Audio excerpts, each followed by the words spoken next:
Et donc voilà, salut tout le monde, c'est Débrief du You. On se retrouve pour le débrief donc de ce match de l'Europa League entre l'Olympique de Marseille et le Benfica Lisbonne.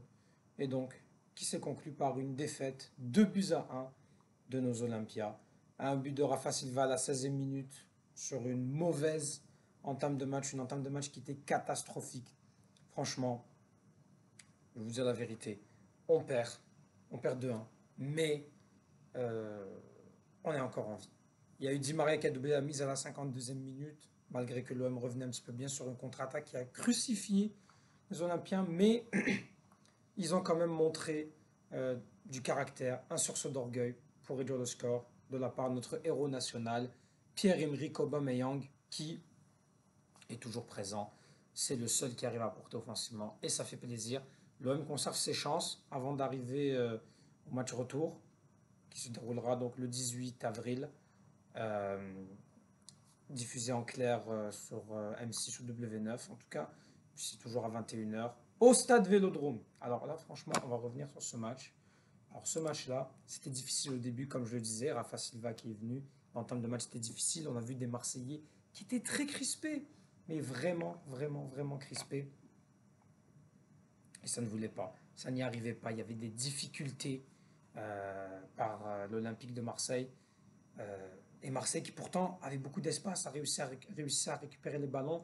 Il y avait les lignes qui arrivaient à être cassées par soit nos premiers relanceurs, par Chancel Mbemba, par Balerdi, mais également par Verretou, par Kondogbia qui arrivait, même si Kondogbia je l'ai trouvé quand même un petit peu pas assez dans la combativité, il a fait de son mieux. Mais c'est ça. Puis Harit qui a eu tellement d'occasions. Mais encore une fois, c'est la même chose avec Marseille. C'est que dans la créativité, ça n'arrive pas. Dans le dernier geste, la passe au bon moment, dans le bon timing, on a toujours ce temps en retard. Et même quand on est bon, on rate quand même ces occasions-là. Marseille a eu des occasions, a eu plein de corners quand même, mais n'a pas su les exploiter. Il y a quand même eu 8 corners de l'Olympique de Marseille. Les coups de pied arrêtés, c'est dommage. Il n'y en a pas eu assez. Et ce qui fait qu'on sort mené à la mi-temps. C'est logique qu'on perde 1-0. Puis ensuite, deuxième mi-temps, c'est là où on a senti quand même une équipe. On a quand même senti une équipe de Marseille qui est revenue, qui était meilleure. Mais il a fallu attendre ce deuxième but encaissé par Di Maria qui a tout simplement crucifié l'OM. Et ce but, c'est vraiment dommage qu'il soit arrivé parce qu'à un moment donné, moi, au 2-0, je croyais presque plus. Et j'étais surpris, c'est bien parce qu'il y a eu ce coaching qu'a fait Gasset. On voulait Mumbania, hein, puisque dans sa composition, c'était une défense à 3. Il avait mis Mumbania en pointe. Euh, Ça n'a pas marché Mumbania malgré tout ce qu'il a pu faire. C'était, c'était pas très très bon.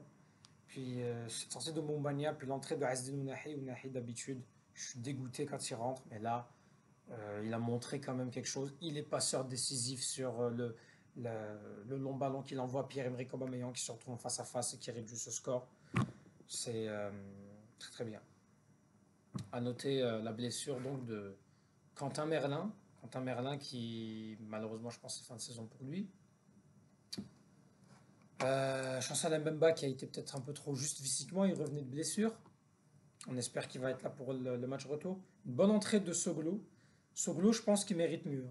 Soglo, je pense que, vu comment il l'a porté, je pense qu'il aurait pu être. Qu'il aurait pu faire.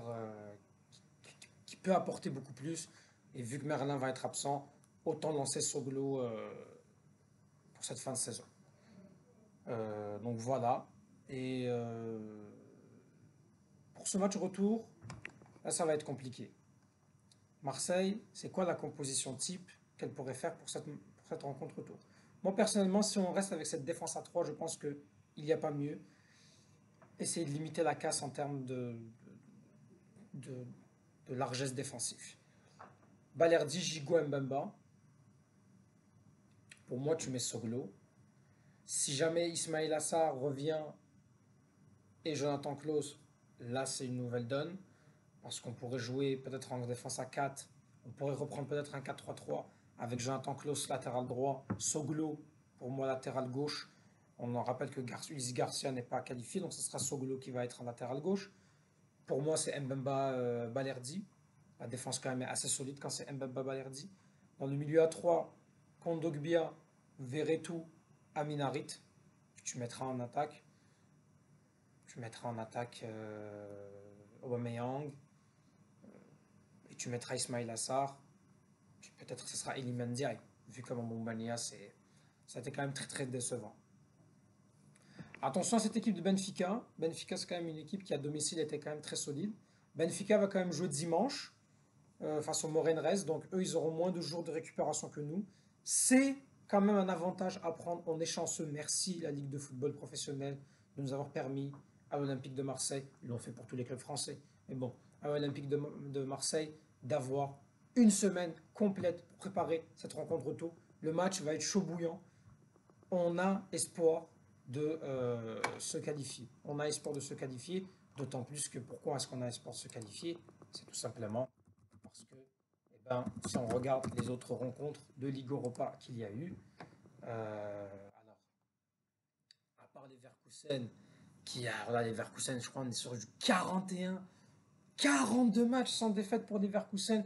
C'était 0-0, West Ham tenait le nul. Et là, coaching gagnant de Xabi Alonso. Très très grand respect de la part de Xabi Alonso qui fait un travail exceptionnel au Bayern Leverkusen. 2-0.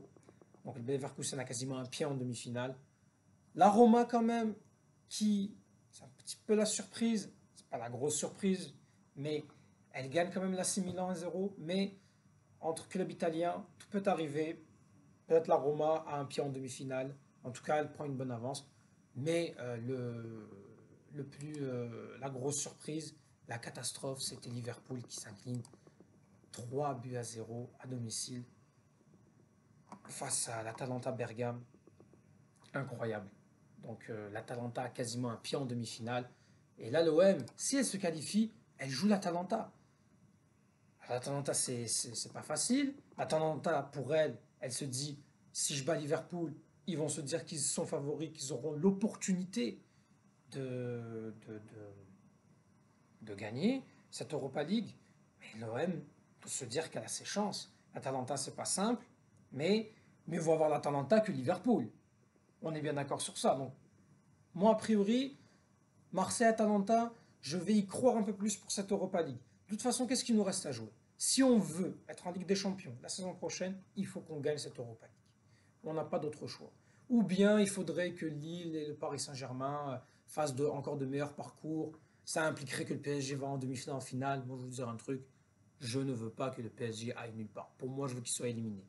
Mais en tout cas, si jamais il y a des bons parcours des deux autres clubs français, en plus d'un bon parcours de l'Olympique de Marseille, si l'Olympique de Marseille ne gagne pas, si jamais Marseille finit 5e de championnat de France, si jamais le coefficient, je ne sais pas c'est quoi le coefficient de la France pour cette saison 2023-2024, mais si on est dans les deux premiers, la France, on sera qualifié, le 5e sera qualifié, je pense, pour la Ligue des Champions.